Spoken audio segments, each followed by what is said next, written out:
Welcome to this explainer. All right, I'm going to start our session today with a rather uncomfortable premise. Your brokerage app is deliberately designed to make you trade like the absolute worst performing students in a university classroom. Now, I know that sounds like a really aggressive claim, but it's actually deeply grounded in rigorous academic research. Today, relying on some truly fascinating empirical data out of Michigan State University, we are going to deconstruct the architecture of modern retail trading platforms. We're going to see exactly how the very systems you trust might be quietly undermining your financial success. As focused learners, I know you appreciate a solid syllabus, so here is our agenda for today. First, 1. The brokerage app trap. Next, 2. The Michigan State experiment. Then 3. The data overload penalty. Followed by 4. The primacy effect explained. After that, we'll hit 5. Real-world trading costs. And finally, 6. The app debias protocol. Let's get right to it. Okay, let's dive into this. Section 1. The brokerage app trap. Before we accept that our own tools are working against us, we need to establish the academic credentials behind this claim. The foundation of our explainer today rests on the work of Dr. Terence Pitre. Now, Dr. Pitre is absolutely not a casual observer. He holds a PhD in accounting. He's a 2-time business school dean, and his research, it's published in the prestigious Behavioral Research in Accounting. At Michigan State, he dedicated his time to studying exactly how non-professional investors like us process data. And, his findings perfectly capture the paradox of the modern retail investor. Like, why do so many highly intelligent people consistently lose money despite having literally unprecedented access to information? Moving on to Section 2, the Michigan State experiment. To truly understand any problem, we have to isolate the variables in a lab setting. So Dr. Pitre designed this incredibly elegant experiment using 84 MBA and accounting graduate students. Now, my own students often ask me, Adam, do these academic tests actually apply to real-world investors? Well, absolutely. These weren't freshmen taking Econ 101. These were highly educated folks. In fact, 31% of them already had real-world investing experience. The task was straightforward, but definitely challenging. Predict a company's next quarter earnings per share. The crucial control here, every single participant was given the exact same underlying financial reality. But the researchers altered one critical variable.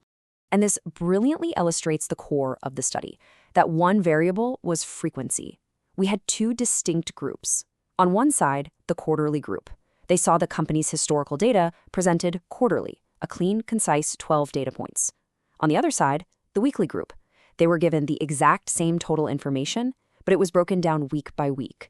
This exposed them to a massive 156 data points. It's the exact same total information, but a completely different frequency of exposure. Which brings us to Section 3, the data overload penalty. Let's look at what happens when the results come in. I'm going to pose this question directly to you. Did more data make them smarter? I mean, in our information-obsessed culture, we just naturally assume that having more granular data equips us to make vastly superior decisions, right? So did the group armed with 156 data points make better, more accurate predictions than the group with just 12? Well, the empirical evidence reveals a profoundly counterintuitive truth. The weekly group, the one swimming in 156 data points, actually performed significantly worse. Their prediction errors were a staggering 40% higher than the quarterly group. To put that in perspective, their guesses were just scattered all over the map. So the verdict from the lab is crystal clear. More data did not make them smarter. In fact, it made them substantially less accurate. So why does this happen? Section 4, the primacy effect explained. Why does the human brain, which is an incredible biological supercomputer, fail so spectacularly here?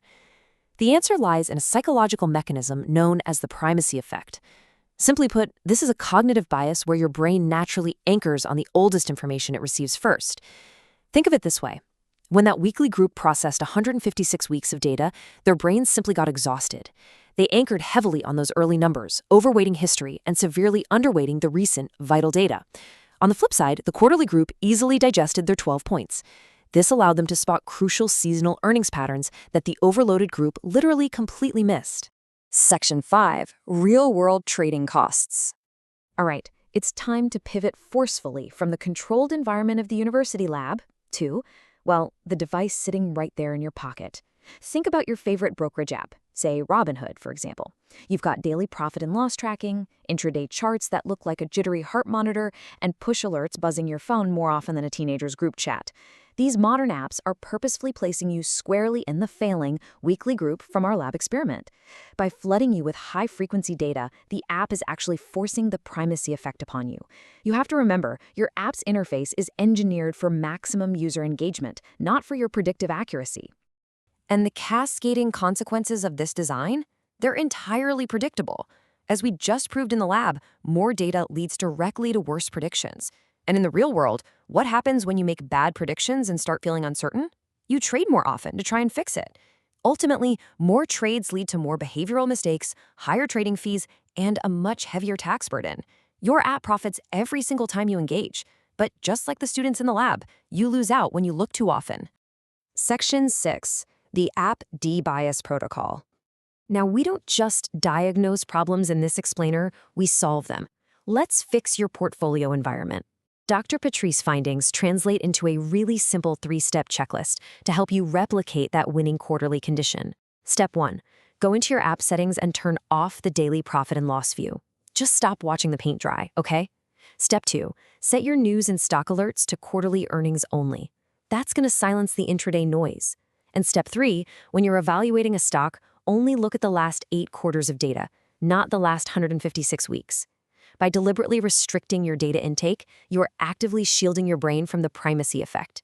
So, I want to leave you with a final provocative thought today. Knowing what you know now about the psychology of data overload, you have a distinct choice to make about your environment.